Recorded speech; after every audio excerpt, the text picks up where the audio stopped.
आती हैं, क्योंकि अब पता है कि पार्वती क्या करेंगी, हमारे आगे तो पार्वती फीकी हैं। और वाकई में आप लोगों ने जितनी भी मूर्तियां देखी होंगी, जितनी भी तस्वीर देखी होंगी माता गौरा की, उसमें माता कोई अधिक श्रृंगार नहीं करती है। क्या करती हैं?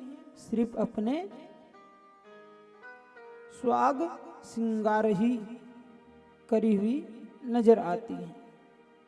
और बाकी देवियां बहुत कुछ, हमारे जो मूल श्रृंगार हैं, हमारे जो मूल श्रृंगार है, हमारी जो संस्कृति है, वह नारियों के श्रृंगार से भी कुछ नजर आती है। हमारी पहले माताएं श्रृंगार करती थी, सारा श्रृंगार उनका अलग अलग नजर आता था, उनकी सुंदरता अलग अलग दिखती थी। मगर अब तो नजर ही नहीं आता कि ये सुहागन है कि विधवा, सुहागन है कि विधवा पता ही नहीं चलता। अपने सुहाग के चिन्ह आज की माताओं को चिन्हित करने में शर्म आती है।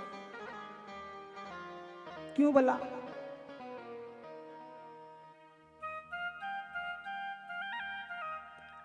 मैं यहां तक कह दूं कि आज की जो जनरेशन है ना, 40 साल से नीचे की, 40 साल से कम उम्र की जो जनरेशन है, 40 साल से ऊपर की नहीं, 40 साल से कम उम्र की जितनी भी मेरी बहनें हैं ना सुहागन, वो दिखती नहीं कि इनका विवाह हुआ है कि नहीं। उनके सुहाग चिन्ह ही नहीं नजर आते, जैसे उनको घर वालों ने नहीं कह दिया हो कि ए ये सब लगाना मना है यहाँ पर, अगर आपने ये सब चिन्ह लगाए तो आपको घर से निकाल दिया जाएगा, इसलिए डरती हैं शायद। नई महिलाएं हैं, नई बहनें हैं, डर लगता है, कम उम्र है कि अगर घर वालों ने निकाल दिया तो कहां जाऊंगी।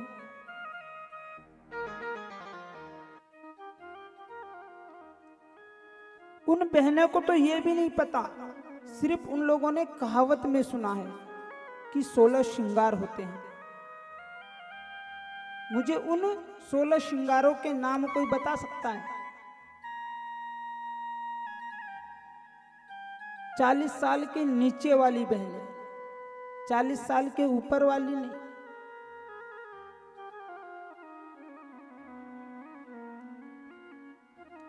मैं बताता हूं। पहला तो सबसे प्रथम स्त्री का श्रृंगार क्या है? मांग में सिंदूर। दूसरा, माथे पे बिंदी। तीसरा, हाथ में चूड़ियां, कांच की, लाख की, सोने की, चांदी की, हीरो मोतियों से जड़ी हुई, इस सुहाग के चिन्ह है, न कि प्लास्टिक की। प्लास्टिक की कौन पहनती है पता है आपको? विधवा स्त्री, जिसके पति नहीं होते। कांच की चूड़ियां पहने होगी तो वो सुहाग का चिन्ह होगा, और वो विधवा है। लोग उसे देखकर कह सकते हैं कि ये विधवा है, इसके पति नहीं है, इसलिए इसने सुहाग के चिन्ह धारण नहीं किए। मगर अब हम देखते हैं अधिकतर माताएं इतने इतने हाथ भर के प्लास्टिक की चूड़ियां, रंग बिरंगी, रोज। हमने पूछा एक आध बार, क्यों दीदी ये प्लास्टिक की चूड़ियां क्यों पहनी है? बोले गुरुजी ये उतारने में टूटती नहीं, ज्यादा दिन चलती है। ये क्यों पहना है, अच्छी लगती हैं। चूड़ियां अच्छी लगे, वो बेचारा जिंदा जिंद मर गया, उससे कोई मतलब नहीं। विधवा होगी तो क्या होगा, पति मर जाएगा, वो मर जाए तो मर जाए, मैं अच्छी लगनी चाहिए। हाथ में चूड़िया प्लास्टिक की।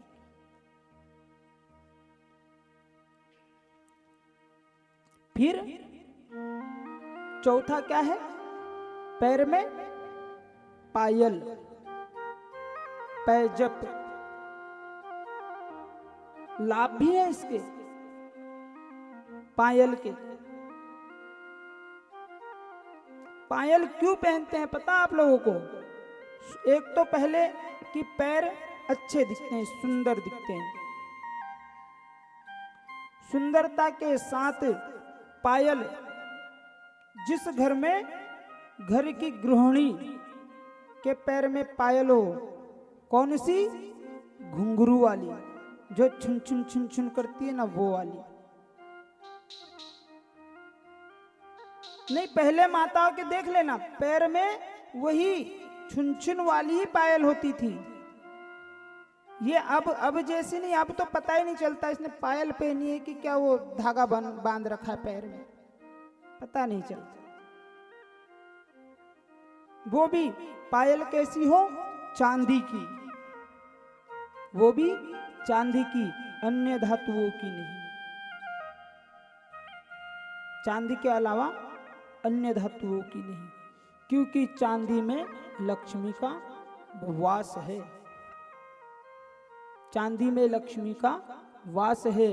और अपने घर में, जिस भी घर में माता बहनें घुंघरू वाली छम छम बजने वाली पायल पहनती है ना, उस घर में लक्ष्मी पधारती है।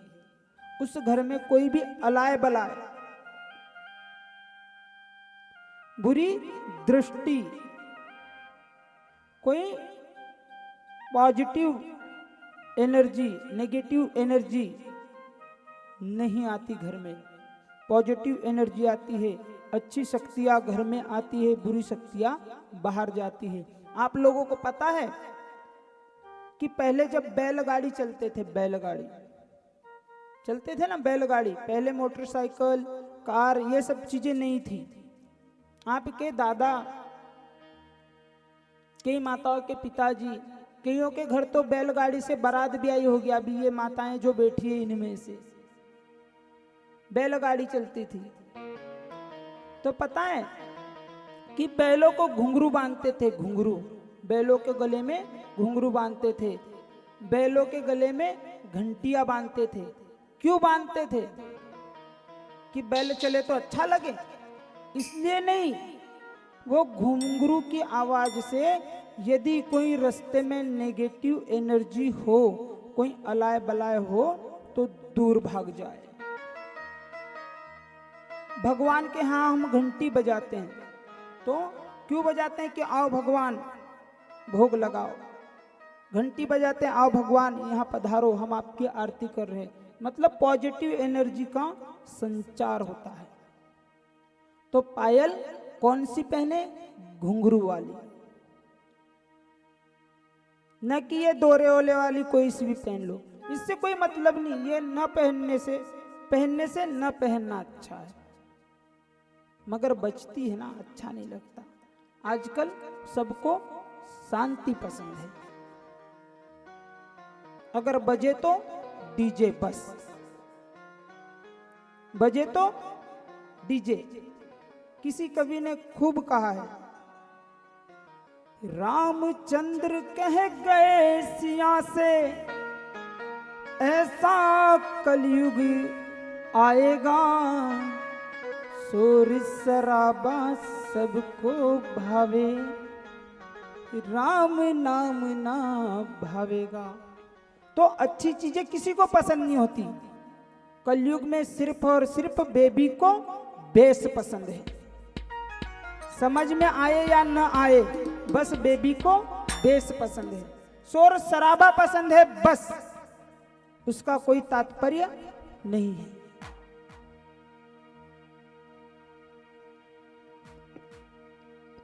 उसका कोई तात्पर्य नहीं है। अगर घर में कोई पायल वगैरह बज पहन के छन छन करती निकले तो अरे क्या है, उतार के रख इनको। अगर घर में डीजे लगा दिया सुबह से तो सब नाचने लगेंगे, बूढ़ी माँ से लेके छोटे बच्चे तक। अरे क्या है ये, क्या है ये? कहाँ गई हमारी संस्कृति? पहले माताएं उठ के आरती करती थी, ओम जय जगदीश हरे। यह पैर की पायल का फायदा है, हाथ में कांच की चूड़ियां पहनने का भी फायदा है। यह हमारे सुहाग के चिन्ह तो हैं ही, मगर पता है हाथ में चूड़ियां अगर रहती है ना तो उसके बजने की, उसकी ध्वनि से, उसके प्रेशर से, चूड़ियां कांच की हाथ में अगर हो, सोने की हो, चांदी की हो, तो उसके प्रेशर से हमारी जो नसें है ना, इसका रक्त सर्कुलेशन, ब्लड सर्कुलेशन नॉर्मल होता है, ब्लड प्रेशर की शिकायत नहीं होती। जिन भी माताओं को यदि ब्लड प्रेशर की शिकायत है ना तो वो आप कांच की चूड़ियां हाथ में पहनो, 10-10, 12-12।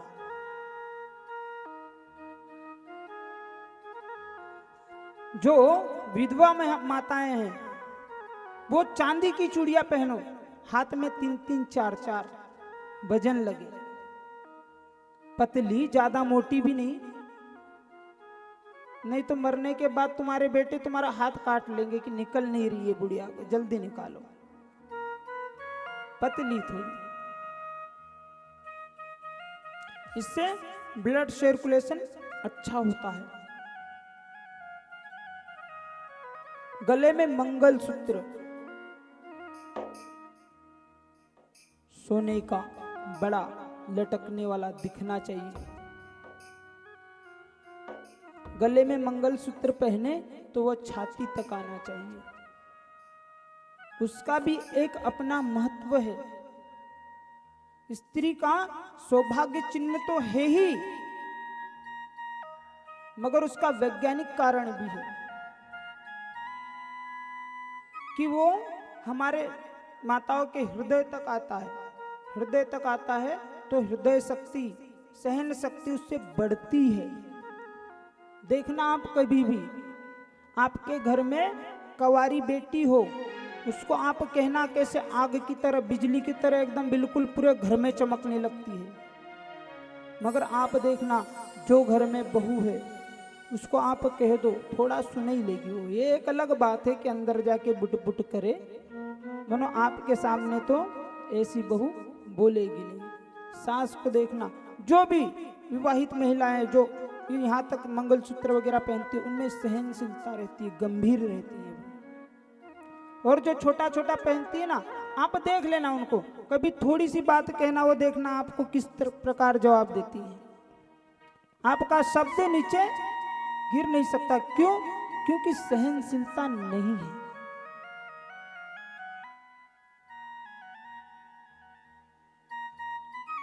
मंगलसूत्र के बाद हाथ में मेहंदी होती है। हाथ में मेहंदी लगाने से ठंडक आती है, यह सुहाग चिन्ह है। इसमें कहावत भी है कि जिसका पति जिसे जितना ज्यादा प्यार करता है ना, मेहंदी उतनी उगड़ती है। कौन वाली नहीं, पीसी वाली। आजकल क्या है कि वो काली वाली मेहंदी निकल दी गई है, क्या काली मेहंदी आने लग गई है कि वो लगा के थोड़ी देर में धो दो, दिखता है अरे बहुत पति प्रेम करता है।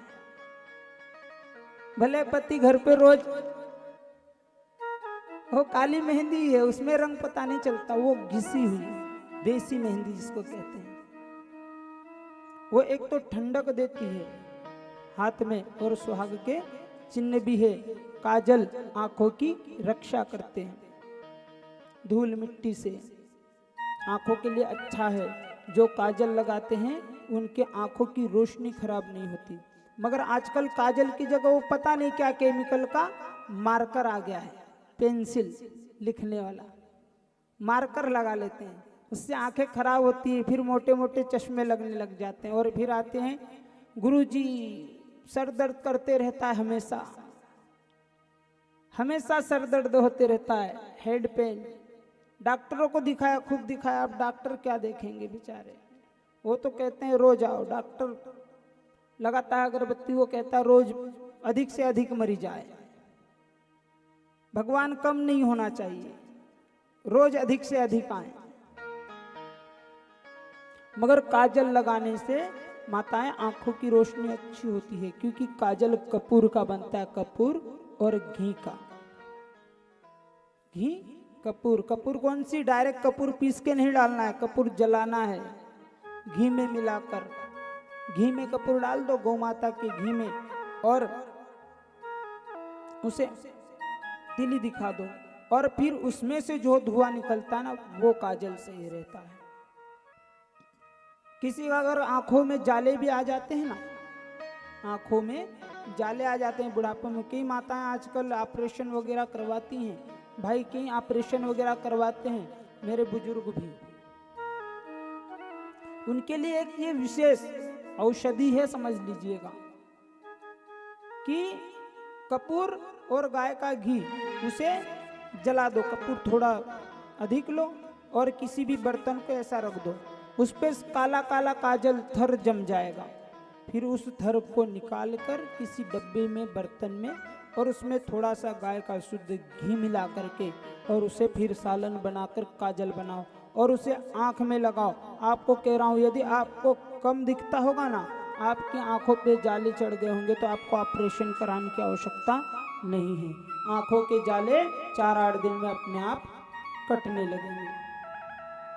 इसीलिए हमारी पहली माताएं बहुत तेज देखती थी, दूर से भी देख लेती थी कौन आता है। अब की नहीं, क्योंकि अब तो मार्कर, वो पेंसिल से तो और आंखें खराब होती है, पास का ही नहीं दिखता है।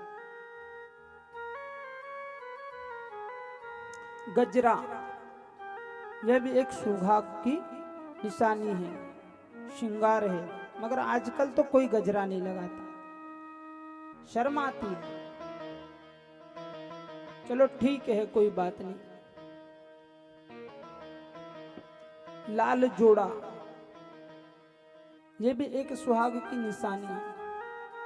सुहागन स्त्री अधिक से अधिक लाल जोड़े का प्रयोग करे, मगर अब की सुहागन स्त्री को सबसे पहले कैसा चाहिए? ब्लैक अच्छा लगता है, काला, ऊपर से नीचे तक पूरा काला अच्छा लगता है। गोरे रंग पे काला रंग अच्छा जमता है। काला रंग कौन पहनता है? काला रंग कौन पहनता है? विधवा भी नहीं पहनती। आपको बताऊं कौन पहनता है काला रंग? चांडालन पहनती है काला रंग। चांडालन किसको कहते पता आपको? चांडाल की पत्नी। जो हम जाते हैं ना शमशान में किसी को लेकर के जलाने, और उस शमशान की साफ सफाई जो करता है, लकड़ी अकड़ी उठा के इधर उधर रखता है, हमारे जलाने के बाद में उस शमशान की सफाई करता है, दुहाई करता है, धुआई करता है। हम तो क्या करते हैं, शमशान में जाते हैं, रख देते हैं लकड़ियां, मुर्दे को रख देते हैं, जलाते हैं, सुबह जाते हैं, थोड़ी सी राख उठा लाते हैं, हमारे पिताजी के फूल हैं, हमारे दादाजी के फूल हैं, और जितना बाकी का मटेरियल है सब पूरा फूल का फूल वहां पड़ा रहता है। उस मटेरियल को कौन साफ करता है? वहां जो चांडाल होता है। चांडाल की पत्नी चांडालन। चांडालन पहनती है, और चांडाल को सबसे अपवित्र माना गया है। मगर अब तो क्या है, सब चलता है, अच्छा लगना चाहिए बस। स्त्रियों को, सुहागन स्त्रियों को कभी भी काला रंग धारण करना ही नहीं चाहिए। ये एक अलग बात है कि कोई कोई कर लिए हैं, कभी कभी समझदारी के लिए कह रहा हूं मैं, आपको नहीं कह रहा हूं। बहुत माताओं को काला ही पसंद है, कोई दिक्कत नहीं है। मैं तो सिर्फ बता रहा हूं कि ऐसा लिखा हुआ है शास्त्रों में। मैं नहीं कह रहा हूं किसी को। पहनो भाई, तुम्हारी मर्जी है। तुम्हारे पैसे हैं, तुम्हारे वस्त्र हैं, तुम्हारा शरीर है, तुम्हारा जीवन है, जियो। स्वतंत्र भारत है, सबको आजादी है अपनी मर्जी से जीने की। अगर यह बंदिशों वाला भारत होता तो आज हर एक पुरुष, हर एक महिला, हर एक बालक संस्कारी होता, हमारे संस्कारों का इस प्रकार नाश नहीं होता। अरे इन सारे श्रृंगारों की बात तो मैं एक बगल रख दूं, आजकल महिलाएं, माताएं मांगों में सिंदूर तक नहीं भरती हैं। यहां जितनी बैठी है सब, मैं कह रहा हूं 40 साल से नीचे की, ऊपर की नहीं। सिंदूर, सही सिंदूर कौन लगाती है बताओ? सिंदूर, कुमकुम किसको कहते हैं पता है आपको? डब्बी में आता है, रोली।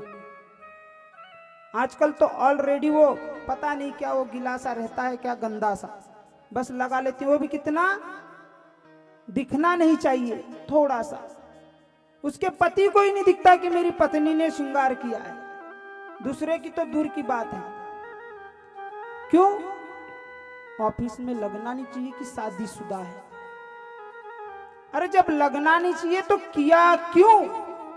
पहले ही नहीं कह देते घर वालों को कि हमको शर्म आती है शादीशुदा दिखने में। बेचारे घर वालों के पैसे तो खराब नहीं होते, चिंता में तो नहीं रहते।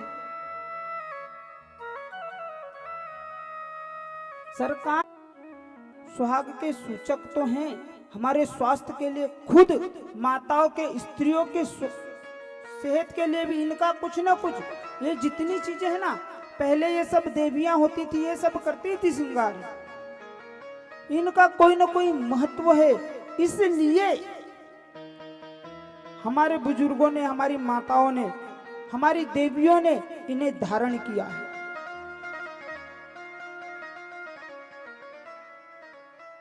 मांग में सिंदूर सौभाग्य की निशानी है, पर आपको पता है सौभाग्यशाली कौन होता है? कौन होता है? बुद्धिमान, ज्ञानवान और बलवान, ये सौभाग्यशाली हैं, दुर्बल नहीं। जिसमें चिड़चिड़ा क्रोधी हो वो नहीं, उसे सौभाग्यशाली कह ही नहीं सकते। और माताएं जो लंबा सिंदूर लगाती है ना, मांग में सिंदूर भरती है अच्छे वाला, सही का सिंदूर, कुमकुम, उनकी बुद्धि अधिक होती है, उनमें सहनशीलता शक्ति अधिक आती है, उनकी स्मरण शक्ति बढ़ती है, याददाश्त बढ़ती है उनकी, सभी घर का मेंटेन करती है। पहले आपकी माताएं सारे घर का मेंटेन करती थी अकेली, बिना किसी प्रपंच के, सहनशीलता अधिक होती थी उनमें। सास 1000 गालियां उनको रोज देती थी मगर सहन करती थी, सहनशीलता थी, संस्कार थे। ननंद रोज अपने भाई को कहकर उन्हें मार दिलवाती थी कि ये मुझे ऐसी कह रही है, सहनशीलता थी, मजबूर नहीं थी वो, सहनशील थी। अगर अब आपके पति ने आपको अब शब्द कहे तो आप कोर्ट चले जाती, क्यों? सहनशीलता नहीं। सहनशीलता होगी कहां से? इस शरीर में ताकत कैसी आती है? भोजन से। इसी प्रकार ये सारी चीजें स्त्रियों के सुहाग चिन्ह, ये उनके बल, प्रतिभा, तेज, सत्य के चिन्ह हैं। अब आप कहेंगे कि बाबा जी आपने इतनी बड़ी स्पीच काय के लिए दी, ऐसे ही हमको कह देते। मगर माताएं कथा वही है, कथा वही है, ज्ञान वही है जो हमारे जीवन का कल्याण करे।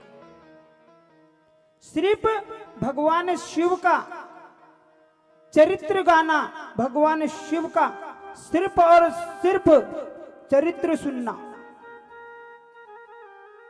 इससे हमारा उद्धार नहीं होगा, इससे हमारा उद्धार नहीं होगा। हमारा उद्धार कैसे होगा? हमारा उद्धार होगा जब हमें संस्कार होंगे, संस्कार होंगे तो श्रद्धा होगी, और श्रद्धा होगी तो भक्ति होगी, और भक्ति होगी तो शिव का चरित्र हम सुनेंगे, वो हमारे हृदय में उतरेगा, हम उसका अनुसरण करेंगे, तब हमारे जीवन का कल्याण होगा, नहीं तो कल्याण नहीं होगा।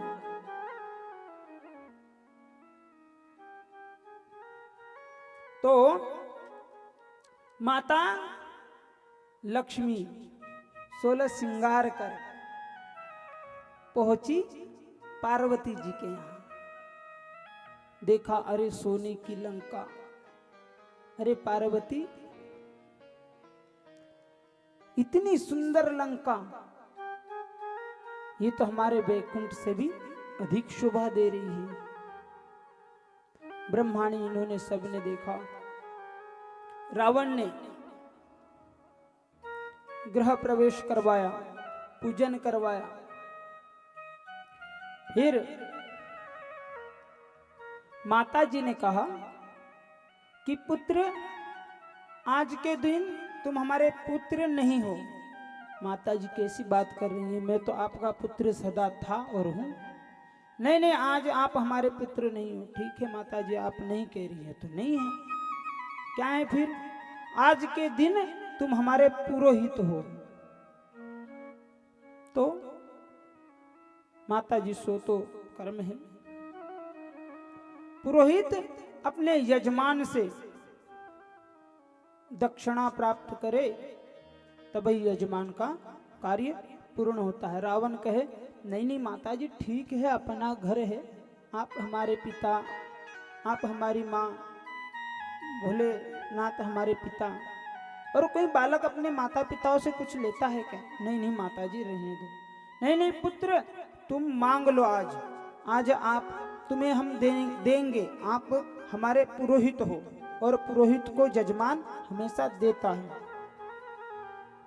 दे दो माता जी, जो आपकी इच्छा हो, जो भी आपको उचित लगे, कोई वर दे दो, जो भी आपको उचित लगे। नहीं नहीं, आज पुत्र तुम मुझसे मांगोगे वही मैं दूंगी, जो तुम्हें पसंद हो वो मैं दूंगी। अब अधिक आग्रह करने पर रावण कहता है कि जो मेरी माँ को पसंद है वो मुझे पसंद है। मतलब पार्वती मेरी माँ, और जो आपको पसंद है वो मुझे पसंद है। यह सोने की लंका तुम्हें पसंद है, यह सोने की लंका मुझे पसंद है। तो माँ, यदि आप मुझे अपनी पसंद देना ही चाहती हो तो यह लंका मुझे दान में दे दो। लो गए। बड़ी मुश्किल से तो एक घर बनवाया, वो भी छोरा कर मैं रहूंगा। बताओ, बड़ी मुश्किल से घर बनवाया था, वो भी बेटा कहे कि मैं रहूंगा। अब माता जी ने कहा कि देखो पुत्र, अब आपने मांग तो लिया है, मगर आपके गुरु शिव जी के शिष्य हैं रावण, आपके गुरु से मैं विचार करके, और हम दोनों पति पत्नी मिलकर दान करेंगे पुरोहित को।